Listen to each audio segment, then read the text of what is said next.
Et si les plus grands protecteurs du corps des pourfendeurs de démons devenaient sa menace la plus mortelle? Aujourd'hui, plongeons dans une réalité alternative pour explorer ce qui se passerait si les 9 Ashira actuels de Demon Slayer se transformaient en démons de rang supérieur. Nous savons déjà grâce à Kokushibo et Kaigaku que les pourfendeurs de démons qui se transforment en démons acquièrent des arts du démon du sang basés sur leur style de respiration, amplifiant ainsi leur technique avec des capacités surnaturelles. Alors appliquons cette même logique à chaque Ashira et voyons comment il se mesurerait aux véritables lunes supérieures. Commençons par la Ashira de l'insecte, Shinobu Kocho, car nous savons qu'elle est la membre la plus faible physiquement parmi l'élite des pourfendeurs de démons. L'art du démon du sang de Shinobu serait l'évolution ultime de sa maîtrise des poisons, lui permettant de générer et de manipuler n'importe quel poison imaginable directement à partir de son sang. En tant que Hashira de l'insecte, Shinobu adopterait probablement une apparence semblable à celle d'un papillon démoniaque, à la fois mortel et magnifique. Mais c'est sa personnalité qui rend Shinobu vraiment terrifiante. Cette façade douce et souriante qu'elle affichait en tant qu'humaine deviendrait une véritable psychopathie, et la colère qu'elle réprimait à propos de la mort de sa sœur se transformerait en un plaisir sadique à faire souffrir les autres. Shinobu verrait le poison comme un art, expérimentant sur ses victimes pour perfectionner de nouvelles toxines, et sa curiosité médicale se manifesterait par des expériences visant à tester jusqu'où une personne peut endurer la douleur. En tant qu'humaine, la faiblesse physique de Shinobu était un handicap face aux lunes supérieures. Cependant, devenir un démon compenserait ses faiblesses, la plaçant quelque part au-dessus de Kaigaku en termes de puissance. Ensuite, c'est au tour du Hashira du serpent, Obanai Iguro. Et bien que ses exploits au combat soient limités, ce que nous voyons est incroyablement impressionnant. Tout comme Shinobu, Obanai avait une grande limitation physique à cause de sa mauvaise vue et de sa petite taille, mais il a surmonté cela grâce à une technique pure. Se transformer en démon aiderait Obanai à compenser ses faiblesses tout en lui donnant l'opportunité de développer un art du démon du sang vraiment terrifiant. Le passé traumatisant d'Obanai avec le démon serpent lui accorderait un art du démon du sang lui permettant d'invoquer et de contrôler des serpents, qu'il utiliserait sur le champ de bataille de multiples façons. Obanai pourrait également développer une technique pour muer comme un serpent, lui permettant d'échapper à des attaques fatales ou de laisser derrière lui des leurres. En tant que démon, la haine de soi et la nature obsessionnelle d'Obanai s'intensifieraient de façon horrifique et il projetterait ses propres sentiments d'impureté sur les humains, les voyant tous comme des êtres devant être purifiés. Après Obanai, nous avons nul autre que Mitsuri Kanroji, la pilier de l'amour. Contrairement aux deux précédents piliers dont j'ai parlé, Mitsuri possède en réalité un avantage physique, car ses fibres musculaires sont 8 fois plus denses que celles d'un humain moyen. Mais cela ne la rendrait pas vraiment plus forte en tant que démon, puisque les démons possèdent déjà une force surnaturelle et que leurs adversaires sont généralement des humains bien plus faibles. La véritable force de Mitsuri résiderait dans l'art du démon du sang qu'elle développerait en tant que pilier de l'amour, car elle manipulerait les émotions et créerait des manifestations physiques d'affection mortelle. Et c'est là que les choses deviendraient vraiment troublantes, car le désir d'acceptation de Mitsuri se corromprait en un besoin d'être aimé par tout le monde, même si cela signifie que les autres ne l'aiment pas de leur plein gré. Un peu à la manière de Rui, le 5e lune inférieure, Mitsuri garderait ses victimes en vie et obsédées, créant ainsi une famille d'humains sous contrôle mental qui la vénèrent. En termes de puissance, Mitsuri se situerait nettement au-dessus de Daki et Gyutaro, et même si elle ne posséderait peut-être pas l'art du démon du sang le plus destructeur, ses statistiques physiques brutes feraient d'elle une force écrasante. Vient ensuite sur la liste le plus jeune des piliers et le seul à avoir vaincu une lune supérieure en solo, Muichiro Tokito. Ce gamin est passé de la découverte du sabre à devenir un pilier en 2 mois, alors imaginez ce qu'il deviendrait en tant que démon. En tant que pilier de la brume, l'art du démon du sang de Michiro créerait une brume surnaturelle qui efface totalement les informations sensorielles. Cela fait d'ailleurs écho aux propres difficultés de Michiro avec sa mémoire, et quiconque serait pris dans sa brume perdrait tout sens de l'orientation, du temps et même de la raison du combat. Muichiro pourrait aussi créer des illusions parfaites à l'intérieur de la brume, impossibles à distinguer de la réalité, ou déplacer rapidement les gouttelettes de brume pour blesser et épuiser ses adversaires. En tant que démon, le détachement émotionnel de Michiro deviendrait absolu et cette expression vide ne changerait jamais, même lorsqu'il vous déchirerait en morceaux.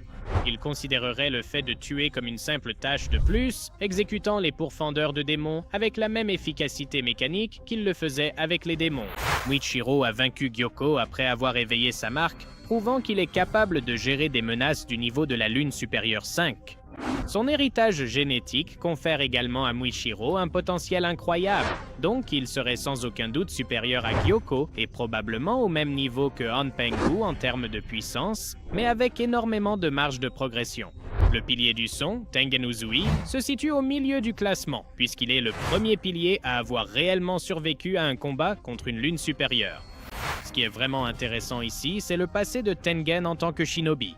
Parce qu'il possède de nombreuses compétences en furtivité et en surveillance que les autres pourfendeurs de démons n'ont pas maîtrisées, l'art du démon de sang de Tengen serait absolument brutal, et il utiliserait le son et les vibrations comme armes pour créer des ondes sonores destructrices pouvant endommager ou désorienter ses ennemis. La technique de partition musicale de Tengen était déjà surpuissante, mais s'il devenait un démon, elle évoluerait en quelque chose de vraiment terrifiant. Au lieu de simplement lire les schémas d'attaque de base de ses adversaires, son art du démon de sang lui permettrait de prédire des séquences de combat entières, et l'affronter reviendrait à se battre contre quelqu'un qui a déjà vu comment vous allez mourir. La personnalité flamboyante de Tengen deviendrait monstrueuse, car il chercherait à être extravagant en créant des morts élaborées et théâtrales pour ses victimes. D'une certaine manière, il serait comme Gyoko, car il se verrait comme un artiste, et chaque meurtre serait une représentation. Ensuite, j'ai le préféré de tous, le pilier de la flamme, Kyojuro Rengoku. Maintenant, avant de m'incendier dans les commentaires, écoutez-moi bien, Rengoku a affronté Akaza avant même que nous connaissions l'existence des marques de pourfendeur, et il a quand même réussi à retenir la lune supérieure 3 jusqu'à l'aube, en combat singulier. En tant que lune supérieure, l'art du démon de sang de Rengoku reflèterait sa volonté indomptable, lui permettant de générer des flammes qui ne s'éteignent littéralement jamais. La technique signature de sa famille, la 9e forme de la respiration de la flamme, Rengoku, évoluerait en une attaque de zone massive qui brûle tout sur son passage. Le sens du devoir inébranlable de Rengoku se transformerait en une dévotion obsessionnelle envers Muzan. Et il justifierait chaque meurtre comme nécessaire, croyant qu'il crée un monde sans souffrance en éliminant ceux qui résistent à la race des démons. Même les Hashira admiraient Rengoku de son vivant, et en tant que lune supérieure, il surpasserait sans aucun doute Akaza en puissance. Et maintenant, il ne reste plus que les 3 Hashira les plus puissants confirmés de la série. Commençons donc par le Hashira de l'eau, Tomioka Giyu. Giyu est déjà incroyablement talentueux puisque la technique du calme absolu pouvait même annuler les capacités des 12 Kizuki, mais en tant que lune supérieure, cela évoluerait vers des niveaux défiant la réalité. Son art du démon de sang créerait des sphères d'immobilité absolue où les attaques se figent en plein air et où les adversaires peinent même à bouger. Fidèle au principe de la respiration de l'eau, le style de combat de Giyu se concentrerait sur la réflexion et la redirection des attaques, retournant la force de l'adversaire contre lui. Son isolement émotionnel deviendrait un détachement total. Sa culpabilité de survivant se transformerait en nihilisme et Giyu verrait la mort comme inévitable et dénuée de sens, le rendant impossible à raisonner. Giyu a tenu tête à Sanemi lors d'un entraînement, mais plus important encore, il a résisté plus longtemps en 1 contre 1 face à Akaza que n'importe quel autre pourfendeur de démons. Donc, en tant que lune supérieure, je placerai Giyu à un niveau égal ou légèrement inférieur à celui de Doma. Ensuite, nous avons le pilier du vent, Sanemi Shinazugawa, et cet homme incarnait déjà la violence alors qu'il n'était encore qu'humain. La respiration du vent de Sanemi évoluerait en un contrôle total de la pression de l'air et des phénomènes atmosphériques. Il pourrait créer des tornades localisées, générer des zones de pression atmosphérique qui étouffent ses adversaires ou font imploser leurs poumons, ou encore créer des lames de vent qui couvrent simultanément tout le champ de bataille. Sur le plan défensif, il pourrait créer des barrières d'air comprimées pour dévier les attaques, mais connaissant Sanemi, il ne croirait probablement même pas à la défense s'il possédait les pouvoirs régénérateurs d'une lune supérieure. La personnalité de Sanemi deviendrait véritablement terrifiante, car il évoluerait en un démon berserker vivant pour le combat et le carnage. Sanemi a combattu Kokushibo aux côtés de Gyomei et a survécu, ce qui est un exploit que presque personne ne peut revendiquer. En tant que démon de rang lune supérieure, je le placerai un cran au-dessus de Doma, mais pas encore au même niveau que Kokushibo. Et le Hashira le plus puissant, qui serait absolument terrifiant en tant que lune supérieure, n'est autre que le Hashira de la pierre, Gyomei Himejima. Contrairement à Sanemi, Gyomei serait parfaitement maître de tout, de ses émotions à son art du démon du sang. Il aurait un contrôle absolu sur la terre et la pierre, ce qui lui permettrait de terraformer des paysages entiers pour adapter le terrain à son style de combat. Son fléau et sa hache étaient déjà faits d'un fer d'une lourdeur inimaginable, mais une fois devenu démon, ses armes feraient partie de son corps, capable de s'étendre et de se remodeler à volonté. Dans le cas où il affronterait un groupe d'adversaires particulièrement coriaces, Gyomei pourrait s'enfermer dans une armure de pierre impénétrable ou transformer le sol en sable mouvant pour piéger ses ennemis. La foi inébranlable de Gyomei lui donnerait la personnalité d'un moine fou et il croirait être devenu un démon comme punition de Bouddha pour ses péchés. Cela rend Gyomei particulièrement dangereux car, contrairement aux autres démons, il n'aurait aucun conflit intérieur. À ce stade, Gyomei manque encore de la finesse pure de l'escrime de Kokushibo, il resterait donc en dessous du rang de la première lune supérieure. Cependant, Kokushibo lui-même a reconnu que Gyomei possédait un corps si raffiné qu'il n'en avait jamais vu l'égal en 3 siècles, ce qui signifie qu'avec suffisamment de temps pour s'entraîner, Gyomei pourrait surpasser la force de Kokushibo. Voilà donc tous les piliers transformés en démons de rang lune supérieure.